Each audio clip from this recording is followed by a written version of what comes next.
এটাই তো সমস্যা, কারণ যারা বলছে তারা তো আর বাঙালি নয়।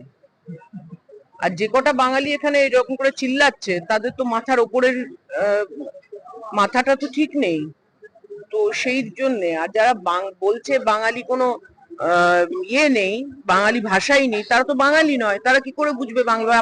ভাই আপনিও তো আমার সঙ্গে বাংলায় কথা বলছেন, তাহলে আপনিও বাংলাদেশি আমিও বাংলাদেশি। তো আপনারা সকলে বাংলাদেশি, আমরা সবাই বাংলাদেশি, আমরা ভারতবাসী নই। এই যে একটা স্ট্যাম্প করে দেওয়া না, এটা খুব অন্যায় হচ্ছে, এবং যাদের উপর টর্চার চলছে তারা বুঝতে পারছে। আমাদের এই প্রদেশে, আমাদের এই রাজ্যে অনেক আমাদের বাঙালি ছাড়া অনেক মানুষ থাকে, কিন্তু আমাদের নেত্রী বলেন, মমতা বন্দ্যোপাধ্যায় বলেন কি আমরা সবাই বাঙালি। যার যেহেতু এরা বাংলায় আছে, আমরা কখনো মানুষকে পর করে দেখি না। যাদের কোনো উপায় নেই, যারা আবার জানে হেরে হেরে ভূত হবো, আরো বেশি বড় ভূত হবো, তারা এক একটা ইস্যু তুলে বাঙালিদের এরকম